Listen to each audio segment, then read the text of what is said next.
Pessoal, graça e paz. Vocês observaram aí bem no início do vídeo o anúncio do curso de Teologia à Distância que eu estou ministrando. Trata-se de uma teologia puramente biblista, só isso, ok? E a nova turma vai começar no dia 23 de novembro desse ano de 2020. Ainda estamos com preços promocionais nas mensalidades, tá bom? Entre em contato, eu aguardo aí o seu contato para você fazer parte dessa nova turma. Os detalhes na descrição desse vídeo. O nosso amigo Denis Pereira, aliás, quero deixar aqui uma observação antes de começar a ler e responder. Eu vou responder as perguntas de uma forma resumida, certo? Algumas perguntas precisam de muito tempo para serem de fato sanadas nos mínimos detalhes, né? Mas nós não temos todo esse tempo. Então eu vou responder de forma resumida, certo? Faça a sua pergunta nos comentários aqui do vídeo. E se você puder e quiser, claro, responda também as perguntas das outras pessoas, ok? O Denis Pereira. Oi, tudo bem? Parabéns pelos vídeos. São muito esclarecedores. Gostaria de saber sobre a lei e a graça. Qual me salva? Denis, nós somos salvos pela graça. Tá bom? Antes da lei, durante a lei e hoje, na era da nova aliança. Todos os salvos foram salvos e serão salvos pela graça, certo? Antes do mundo existir, Deus disponibilizou a salvação, disponibilizou a capacidade de crer para todos os seres humanos através do sacrifício de Cristo. De modo que o sacrifício de Cristo, que aconteceu aí há 2000 anos atrás e tal, foi apenas um antítipo no Cronos, um antítipo do tipo que aconteceu no Kairos, certo? Então nós somos salvos pela graça. Antes da lei era assim, durante a lei era assim, hoje na época da nova aliança é assim também, ok? Nós somos salvos pela graça, certo? Quando nós praticamos boas obras, é porque nós já temos essa consciência da salvação, certo? Nós não estamos praticando boas obras para sermos salvos, mas porque nós já temos consciência dessa salvação e daquilo que ela produz, aí nós praticamos boas obras, certo? Repito, não vou entrar aqui no mérito etimológico e tal, e estou respondendo de forma resumida, ok? Márcio Kaique. Oi, meu nome é Márcio Kaique. A pergunta é: como estudar uma teologia não denominacional? Onde achar os estudos assim, não denominacionais, né? Márcio, olha, eu posso te indicar o meu curso, ok? Eu sei que eu sou suspeito em falar, tranquilo, aceito isso, numa boa. Mas eu posso dizer que o conteúdo é de primeiríssima qualidade, é um conteúdo não denominacional, imparcial. Muitas pessoas não gostam desse termo imparcial, outras pessoas não acreditam que existe a possibilidade de ensinar uma teologia imparcial. Eu respeito a opinião dessas pessoas, embora eu discorde, mas eu respeito, ok? Você pode estar conversando com alunos que estão cursando, aí o curso ainda não terminou, o curso está em andamento, está em produção, né? A nova turma vai começar em novembro, porém, no entanto, contudo todavia, eu acredito que existam aí outros conteúdos não denominacionais, certo? No momento, eu não tenho a ciência e nem como te indicar algo dessa natureza, mas eu acredito que fora os meus, existem outros, certo? Obrigado aí, tá, pelas participações. Vocês que estão perguntando, curtindo o vídeo, compartilhando, respondendo as perguntas das outras pessoas aqui nos comentários. É muito bom. Carla Souza. Meu nome é Carla Souza, não sei se já te perguntaram, mas eu queria saber como faço para tomar a ceia sem ser membro de uma denominação religiosa. Posso cear na minha própria casa? Tenho muitas dúvidas com relação a isso. Agradeço desde já. Eu também agradeço aí você pela participação, tá? Essa questão da ceia eu já até falei em outros vídeos aqui no canal. Nós temos a ceia ritualística, que é simbolizada, que é externada com o pão, o vinho, né? Ou às vezes o pão doce, o suco de uva. Algumas pessoas mais radicais dizem que essa ceia ritualística só pode ser realizada com vinho de Israel e pão asmo. Eu não compactuo desse radicalismo, né? E nós temos a ceia real, a ceia espiritual. Essa real espiritual é a todo momento. Ela não é uma vez por mês, uma vez por semana, ela é a todo momento. Se você está participando das dores de Cristo, se você está propagando o Evangelho, se você está amando Deus acima de tudo, enfim, então você está participando do corpo e do sangue de Cristo. Isso é a todo momento. Essa é a ceia real, participar do corpo e do sangue a todo momento, através da obediência, certo? Aí nós temos a ceia ritualística, que é externa. Você vai externar isso com o pão, o vinho. Você pode fazer isso em casa, com seus familiares, com seus amigos. Você pode fazer em uma instituição religiosa. Você pode fazer na rua, você pode fazer na praça, enfim. É igual ao batismo. Existe o batismo ritualístico, aquele que você mergulha, ou às vezes você pode praticar por aspersão, por derramamento. Enfim, aquilo é um ritual. Rituais não possuem peso soteriológico, ok? De modo que o verdadeiro batismo é você nascer de novo, tornar-se uma nova criatura em Cristo. Isso é entre você e Deus. É espiritual. A partir do momento que você nasce de novo, então você começa a externar os frutos do Espírito. Esse é o verdadeiro batismo, né? Tal como a ceia. Nós temos aí a ceia real, constante, e a ceia que é externada a partir de um rito. Esse rito você pode fazer, sim, em casa, aí, com seus parentes, com seus amigos. Leonardo Cunha. Queria fazer uma pergunta. Depois que morremos, para aqueles que aceitaram a Cristo, a gente vai direto para o céu ou ainda tem um intervalo quando a pessoa descansa no túmulo? Abraços.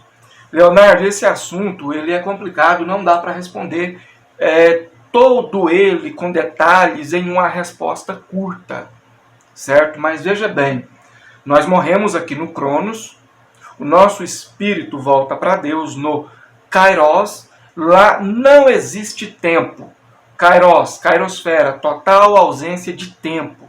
Então é como se você morresse aqui no Cronos e já ressuscitasse no dia de sua respectiva ressurreição. Se é justo, é a primeira. Se é ímpio, é a segunda. Então não dá tempo de ficar aproveitando do paraíso antes da primeira ressurreição e também não dá tempo de ficar dormindo.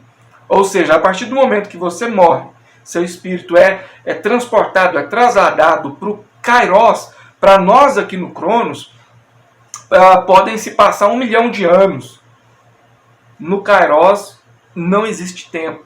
Então nós vamos chegar juntos, certo? Daí entra o estudo da Kairosfera. Já tem um vídeo aqui no canal onde eu falo a respeito disso. Aconselho que você procure aí nas playlists, né? Basta digitar Cairosfera, Evangelho Underground, Cairosfera. Você vai entender melhor isso aí, certo?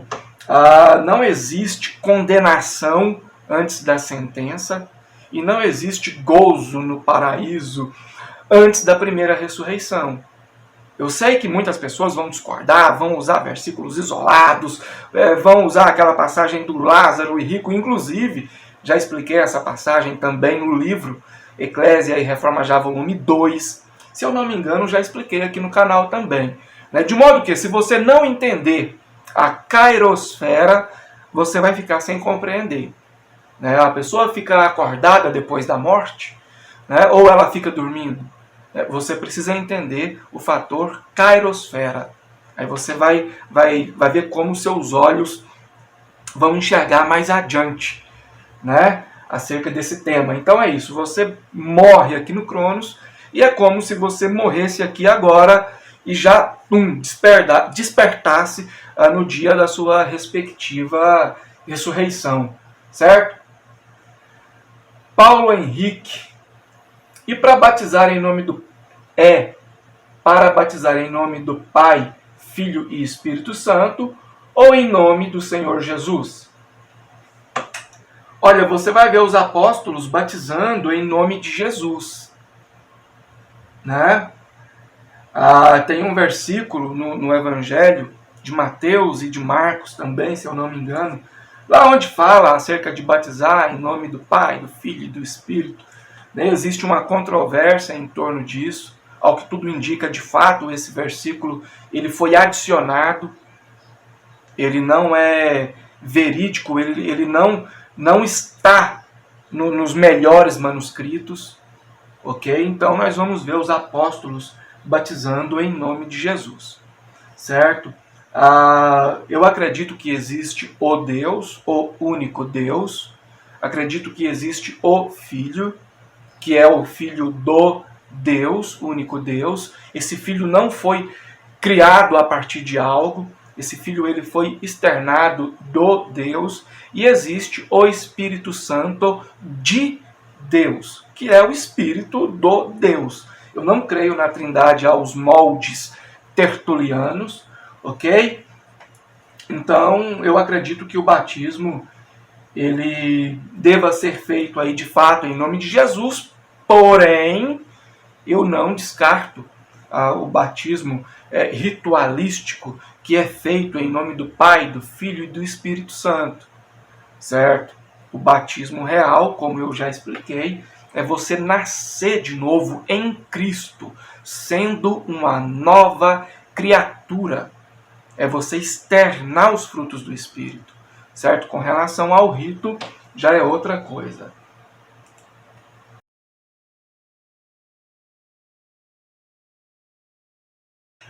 Aqui o Jefferson José pergunta o seguinte. Ele deixa aqui alguns versículos, por exemplo, Efésios 4:6, que diz: um só Deus e Pai de todos, o qual é sobre todos, e por todos, e em todos. E ele deixa também 1ª carta de João, capítulo 3, versículo 10, que diz: nisto são manifestos os filhos de Deus e os filhos do diabo. Qualquer que não praticar a justiça e não amar o seu irmão, não é de Deus. Aí ele pergunta, qual pode ser o sentido desses dois contextos? Se fala que Deus é pai de todos e o outro diz que o diabo tem filho. Poderia me responder? Serei muito grato. Jefferson, obrigado aí pela sua participação. Quando fala de filhos do diabo, não quer dizer que o diabo gerou essas pessoas em sua causa existencial. Quer dizer que essas pessoas estão obedecendo ou estão agindo conforme o diabo. Então, dentro dessa linguagem, elas são chamadas de filhos do diabo. Você pode ver, por exemplo, Paulo chamando Timóteo de filho na fé. O pai de Timóteo era grego, embora a mãe, a avó de Timóteo fossem judias. né? Mas Timóteo não era filho de Paulo, então filho na fé, né? Aí entra essa questão dos filhos de Deus, aqueles que amam a justiça, aqueles que amam o próximo, aqueles que ajudam o próximo, aqueles que fazem aquilo que podem para guardar os mandamentos de Deus, então filhos de Deus, né? Aí, em contrapartida, fala daqueles que são filhos do diabo, né? Isso não quer dizer que eles foram gerados pelo diabo, nem que eles foram feitos com esse único propósito de servirem o diabo. Não, caso contrário, eles não poderiam ser condenados por isso, né? Mas enfim, esse tema é até interessante. Quero gravar um vídeo específico sobre ele depois. Márcio Bispo. Boa noite, Harry, paz e graça. Uma pergunta. Deus é um. Se Jesus é externado do Deus, existe dois seres ou um ser e esse é Jesus? E o Pai, na verdade, é a essência que não é vista por ninguém, apenas em Jesus. O Pai, inclusive você vai ver no Pentateuco, né, o Deus, o único Deus, falando da presença dele, falando que Moisés não poderia ver, né? Então existe um Deus, que é o Deus. Esse Deus externou o Filho. O Filho não é criado a partir de algo, certo? O Filho não é uma criatura.